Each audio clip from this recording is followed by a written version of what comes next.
السلام علیکم ناظرین، ایپیسوڈ کے شروعات میں ہم دیکھتے ہیں کہ عثمان صاحب یعنی شہر میں داخل ہوتے ہیں اور گھوڑے سے اترنے کے بعد آگے بڑھتے ہیں تو فاطمہ بابا بابا پکارتے ہوئے آگے بڑھتی ہے اور عثمان صاحب سے لپٹ جاتی ہے۔ عثمان صاحب کہتے ہیں میں ٹھیک ہوں، فکر نہ کرو۔ تو فاطمہ کہتی ہے مجھے ڈر تھا کہ آپ کے ساتھ کچھ برا نہ ہو گیا ہو بابا۔ اس پر عثمان صاحب کہتے ہیں نہیں ڈرو نہیں، مجھے کون تکلیف دے سکتا ہے، میں کبھی بھی کچھ نہیں کرتا اس سے پہلے کہ مجھے معلوم نہ ہو کہ یہ محفوظ ہے۔ اس لیے میں ملون خاتون اور بالا خاتون بھی وہاں پہ آ جاتی ہیں اور عثمان صاحب کو صحیح سلامت دے کر بہت خوش ہوتی ہیں۔ پھر عثمان صاحب کہتے ہیں اب بتاؤ تاج الدین نویان کی مدد کرنے والا وہ کتا کہاں ہے؟ جواباً بالا خاتون کہتی ہیں وہ زندان میں ہے۔ گندوز صاحب اور اس کی بہو عائشہ خاتون کے ساتھ کیا ہوا؟ یہ سن کر عثمان صاحب کہتے ہیں تاج الدین نویان انہیں ہمیں نہیں دینا چاہتا، وہ بغیر دیے ہم سے کچھ لینا چاہتا ہے، چلو میں دیوان میں ہر کسی کا انتظار کر رہا ہوں۔ یہ کہتے ساتھ ہی عثمان صاحب آگے بڑھ جاتے ہیں۔ ادھر پنجرے میں عائشہ خاتون گندوز صاحب سے کہتی ہیں تاج الدین نویان نے اپنی نظریں عثمان پر جمائی ہوئی ہیں، آج اس نے اسے آزمایا، لیکن اگر وہ نہیں مانے گا تو یہ اسے تباہ کر دے گا۔ تو گندوز صاحب کہتے ہیں تاج الدین نویان دوسرے کو خبر ہونے سے پہلے اپنے دانتوں سے شکار کو دبوچ لیتا ہے اور وہ جانتا ہے کہ عثمان پر حملہ کرنا مشکل ہے، اس کتے نے اپنا کھیل اسی کے مطابق ترتیب دیا ہوگا۔ جواباً عائشہ خاتون کہتی ہیں عثمان صاحب کائیوں کی آخری امید ہے، اگر وہ گرتے ہیں تو کائی مٹ جائیں گے۔ یہ سن کر گندوز صاحب کہتے ہیں نہیں،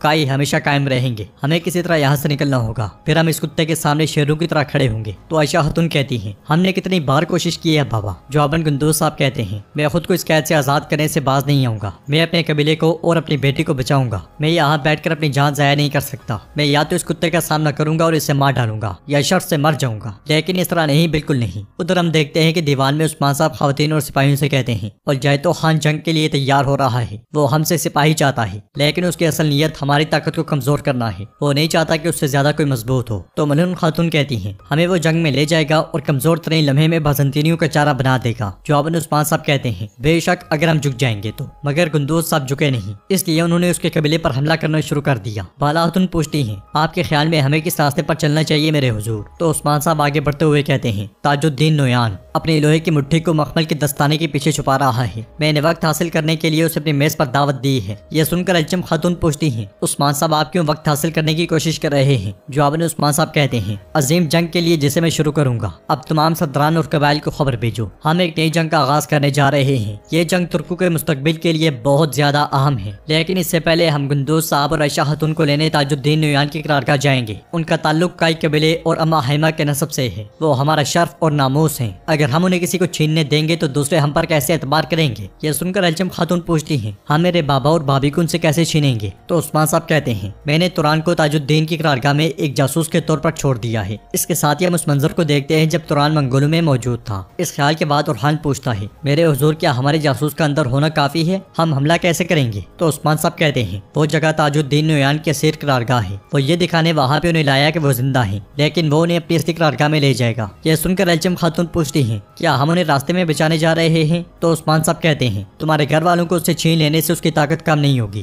وہ کتا ان زمینوں سے نہیں جائے گا، وہ کسی ایسے کو استعمال کرے گا جو ہم سے سب سے زیادہ نفرت کرتا ہو۔ تو ملون خاتون کہتی ہیں وہ محمد صاحب سے بات کرے گا میرے حضور۔ یہ سن کر عثمان صاحب کہتے ہیں وہ کچھ نہیں کر سکتا، چونکہ میں نے جیر کتائی کو اس کے ساتھ رکھا ہوا ہے، میں اس کے پٹے کو قابو کر رہا ہوں۔ ادھر ہم دیکھتے ہیں کہ جنگل میں تاج الدین نویان سپاہیوں کے ساتھ آگے بڑھ رہا ہوتا ہے، اس لیے ہم دیکھتے ہیں کہ چوغے میں لپٹا ہوا ایک شخص اس کے راستے میں بیٹھا ہوتا ہے۔ کمانڈر اس سے کہتا ہے ایک طرف ہٹ جاؤ آدمی، تم بیچ میں کیوں بیٹھے ہو؟ مگر جواب نہ ملنے پر منگول کمانڈر پھر سے کہتا ہے کیا تمہیں میری آواز سنائی نہیں دے رہی؟ میں تم سے بات کر رہا ہوں۔ اس کے نہ اٹھنے پر تاج الدین نویان کے اشارے پر دو سپاہی اس کی جانب بڑھتے ہیں تو رومی جلاد ایک دم سے اپنا چوغا اتار پھینکتا ہے اور اگلے لمحے ڈنڈے سے منگولوں پر ٹوٹ پڑتا ہے۔ جو منگول سپاہی اس کی جانب بڑھتا ہے وہ اسے زمین پر پٹخ دیتا ہے اور آخری منگول کو دبوچ لیتا ہے۔ یہ دیکھ کر تاج الدین نویان سپاہیوں کو روکتے ہوئے کہتا ہے رکو۔ سپاہیوں کو روکنے کے بعد تاج الدین نویان خود اس کی جانب بڑھتا ہے اور اس کے پاس جا کر کہتا ہے ایک آدمی جو اس طرح میرا سامنا کرنے کی جسارت کر سکتا ہے وہ ضرور کوئی خاص آدمی ہوگا، بتاؤ کون ہو تم؟ یہ سنتے ساتھ ہی رومی جلاد ایک فرمان اس کی جانب پھینک دیتا ہے۔ فرمان پڑھتے ساتھ ہی تاج الدین نویان کہتا ہے تم بازنطینیوں کے مشہور جلاد ہو ہاں،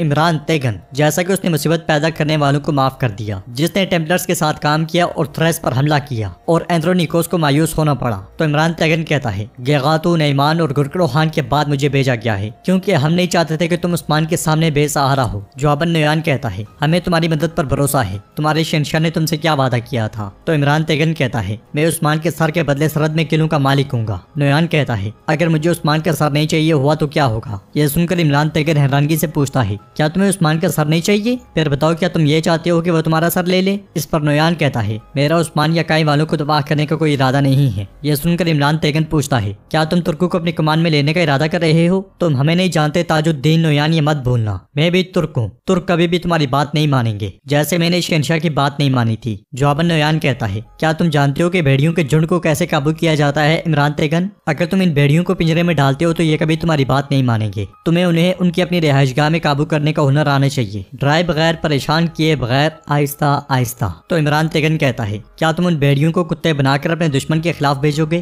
تمہارا سلطان الجائی تو فقط ایک خواب دیکھ رہا ہے، اگر وہی جھنڈ تمہارے لیے پریشانی کا سبب بن گیا تو کیا کرو گے؟ تو نویان کہتا ہے جب تک ہم نہیں چاہتے کوئی بھی کسی کے لیے پریشانی کا سبب نہیں بن سکتا عمران تیگن، اگر وہ اعلی حکم کی اطاعت نہیں کرتے۔ عمران تیگن اس کی بات آگے بڑھاتے ہوئے کہتا ہے تو پھر میں عثمان کا سر لوں گا۔ یہ سن کر نویان پوچھتا ہے تمہیں لگتا ہے کہ کیا تم اکیلے عثمان کا سر لے سکتے ہو؟ ہاں؟ تو عمران تیگن تلوار لہراتے ہوئے آواز بلند کرتا ہے۔ اس کی آواز سنتے ساتھ ہی چاروں طرف سے اس کے سپاہی باہر نکل آتے ہیں۔ اس کے سپاہیوں کی عجیب و غریب بیس دیکھ کر نویان بھی چونک جاتا ہے۔ ادھر قنور عثمان صاحب سے پوچھتا ہے شہزادی کے بارے میں کیا حکم ہے؟ ہم اسے کب تک یہاں رکھیں گے؟ تو عثمان صاحب کہتے ہیں اب شہزادی کا وقت ہے، وہ تاج الدین نویان کے ہاتھوں پکڑی جائے گی اور وہ ہماری جاسوس کے طور پر وہاں سے معلومات لائے گی، ہم اپنے وعدے پر بھی قائم رہیں گے۔ یہ سن کر الچم خاتون غصے سے کہتی ہیں عثمان صاحب آپ اپنے منصوبے کی بات کر رہے ہیں، شہزادی، جاسوس وغیرہ وغیرہ، مگر آپ نے کہا تھا کہ آپ میرے خاندان کو بچائیں گے، آپ نے اس پہ کوئی بات نہیں کی، آپ نے کبھی تاج الدین نویان کے بے جان سر کا ذکر تک نہیں کیا۔ یہ سن کر عثمان صاحب آگے بڑھتے ہیں اور کہتے ہیں لڑکی میں جانتا ہوں کہ آپ غصے میں ہیں، لیکن آپ لڑائی کے دوران اپنے عزائم کے ساتھ کام نہیں کر سکتے، ہم صحیح طریقے سے کام کرنے کی کوشش کر رہے ہیں، مگر پھر بھی الچم خاتون کچھ کہنے لگتی ہیں تو بالا خاتون غصے سے کہتی ہیں الچم خاتون ہوش کریں، آپ عثمان صاحب سے مخاطب ہیں، اپنی حد جانیں،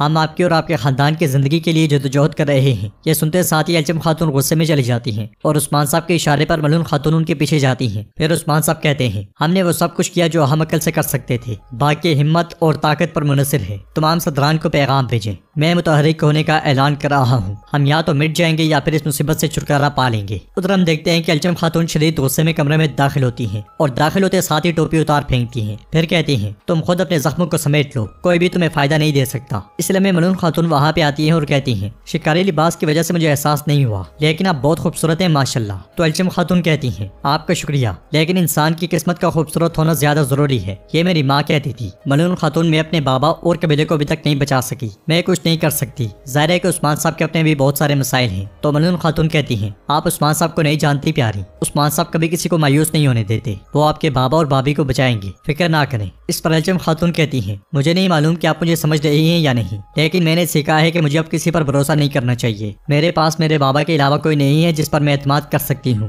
ان کی بات سن کر ملون خاتون کہتی ہیں میں جب ان سرحدوں پر آئی تھی تو میں بھی آپ جیسی تھی، مجھے اپنے بابا اور قبیلے کے علاوہ کسی اور چیز کی پرواہ نہیں تھی، اس کا مطلب ہے کہ میں آپ کو اچھی طرح سمجھ سکتی ہوں، میں جانتی ہوں کہ آپ اس طرح کے لباس کیوں پہنتی ہیں، آپ کو لگتا ہے کہ آپ کو مضبوط رہنا ہے، آپ سردار کی بیٹی ہیں، آپ کو اپنے بابا کی میراث کی حفاظت کرنی ہے، لیکن یہ بات یاد رکھیں کہ آپ اکیلی نہیں ہیں، ہم آپ کے ساتھ ہیں۔ تو ناظرین اس کے ساتھ یہ ایپیسوڈ بھی اختتام پذیر ہوتی ہے۔ اگر آپ کو ویڈیو پسند آئے تو ویڈیو کو لائک کریں، چینل کو سبسکرائب کریں اور بیل آئیکن پر لازمی سے کلک کر دیں۔ انشاءاللہ ملتے ہیں نیکسٹ ویڈیو میں، تب تک کے لیے رکھیں اپنا اور اپنوں کا بہت زیادہ خیال۔ اللہ نگہبان۔